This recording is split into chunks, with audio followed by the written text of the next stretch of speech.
Hello friends, how are we doing today? I am currently sat, it is sunny raining outside here on this Friday in England. I've just had these beautiful flowers delivered to mark the first anniversary of mine and Andrew's wedding, which is tomorrow, which is mad. I cannot believe it's been a year, but look how beautiful they are. And I am here today to talk to you, to share with you some insights that I found really helpful in recovery, and they are specifically around things that I had to recognize as signs that I needed to go and get more to eat. So for example, I might have sat down to a meal or a snack, or I might have made myself a platter to graze from, and I might have finished that. And these were some of the signs and symptoms that I had to acknowledge and accept meant that I needed to go and get more food. One of the things that's so important in recovery is being able to identify the ways in which your body is communicating its needs.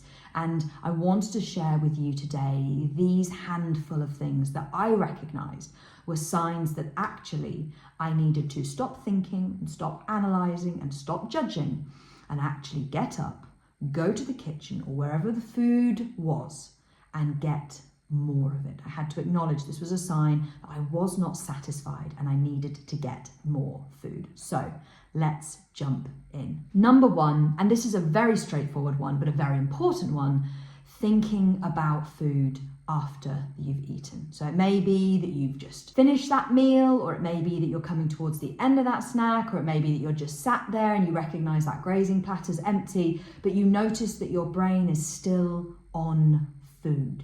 That is mental hunger. The solution is not to sit and wait. The solution is not to distract yourself with something else or to get back on your conveyor belt existence.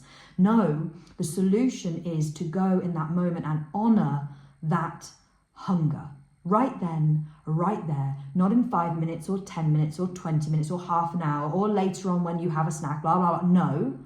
What needs to happen is getting up right in that moment and going and honoring that hunger. And that for me was absolutely crucial in recovery. I recognized big resistance from my eating disorder to doing this. And I noticed a tendency to be pulled in those directions I've just said of, oh, well, I'll just wait a few minutes, or, oh, well, I'll just see how I feel after I play on this game for a bit, or, oh, but I'm doing this soon, so blah, blah, blah. And I really had to get honest with myself and recognize that the only recovery aligned option when hunger shows up is to honor it, and not in a bit or in a while or later, but right then and there. Number two, if I found myself scraping the plate clean, that for me was one of the ways in which I had to recognize actually I wasn't satisfied, that this was a scarcity driven behavior, that this was a hungry driven behavior, and that actually what I needed to do was to go and put more food on my plate, to go and get another bag of crisps, to go and put more stuff in my bowl, whatever it was.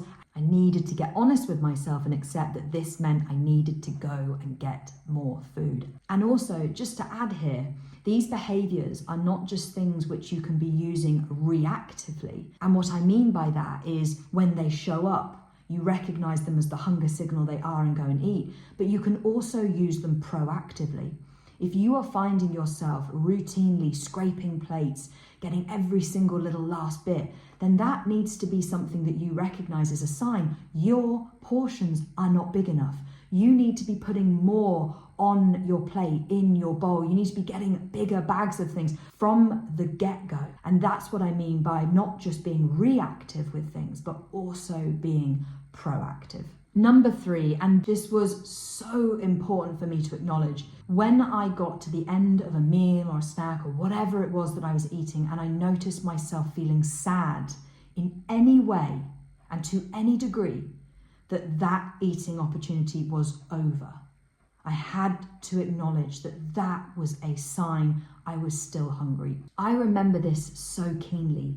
I remember that feeling of getting to the end of something, that meal, that snack, whatever it was, and feeling low.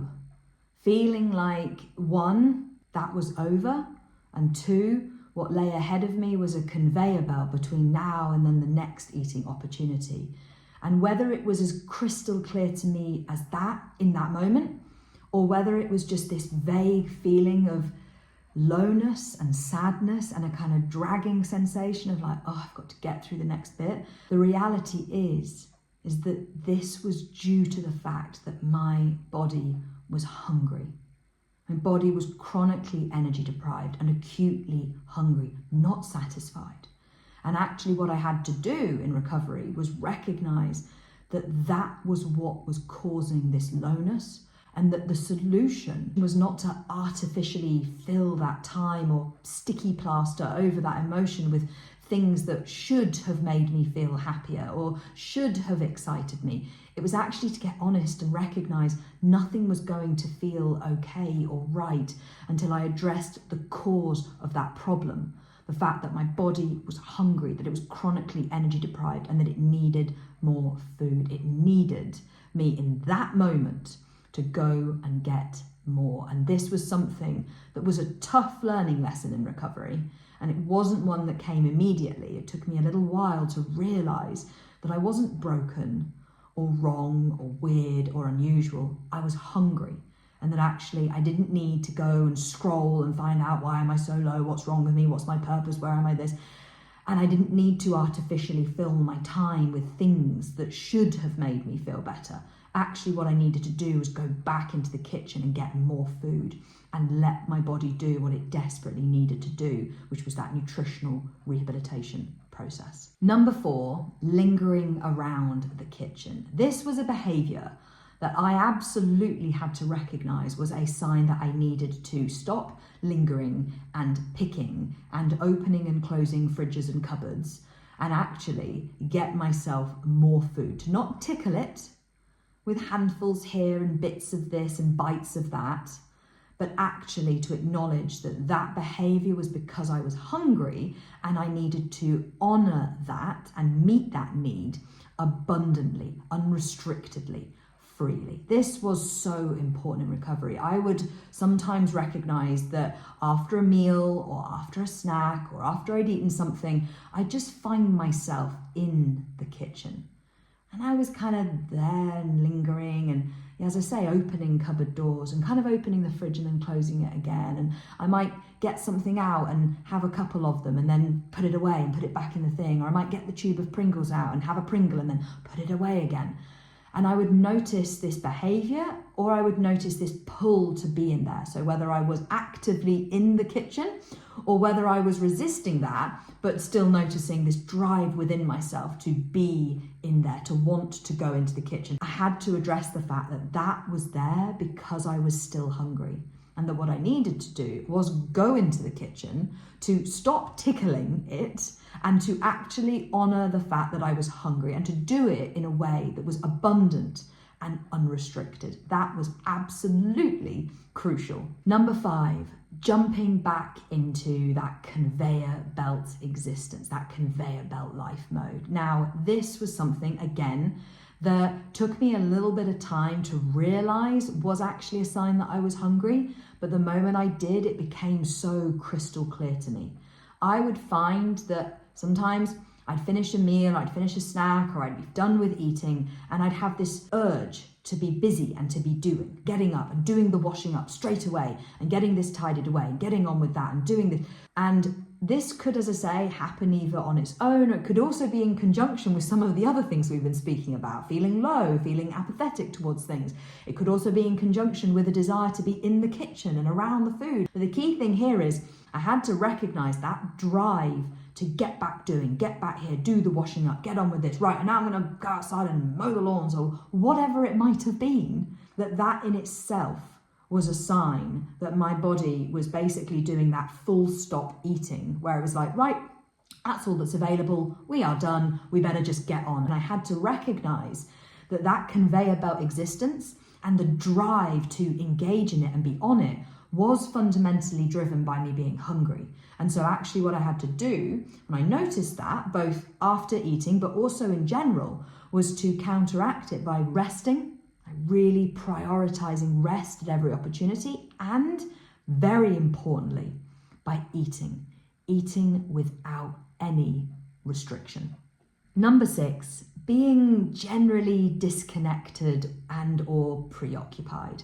Now, this for me was something that I noticed in general in my energy deprived state as a symptom of the fact that my brain and body was energy deprived and was hungry, but also it was something that I could notice particularly maybe spiking after eating.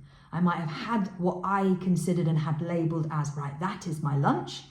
And this doesn't just have to be in the eating disorder restrictive place. I could have sat down and had a bumper, amazing recovery lunch that was just hitting all the things and smashing it and opposite actions and challenge.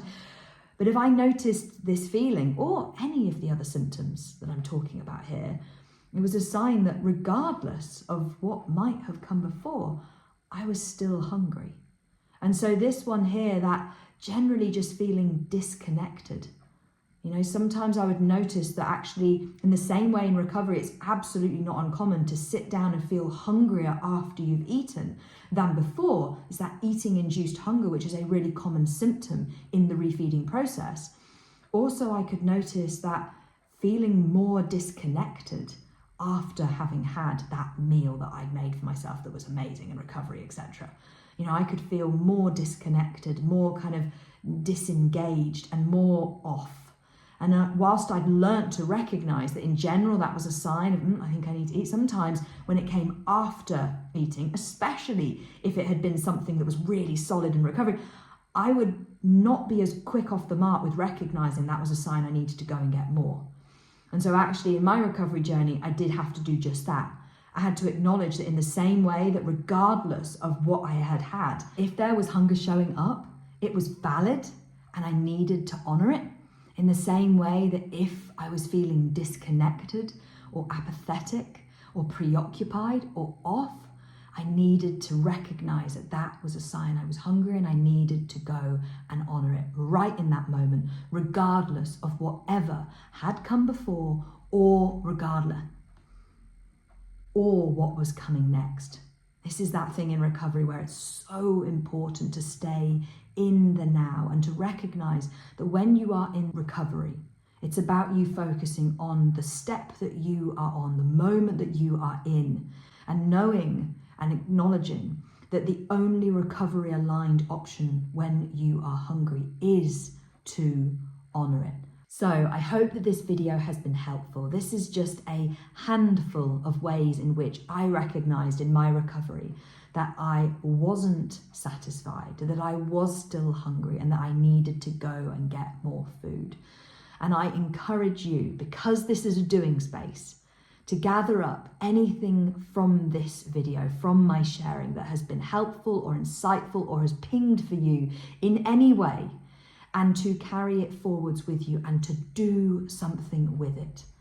At the end of the day, nothing changes unless you make change. And in recovery, that is an action-led thing. It's about what you do. So wherever you are, whatever you're doing, have a brilliant day.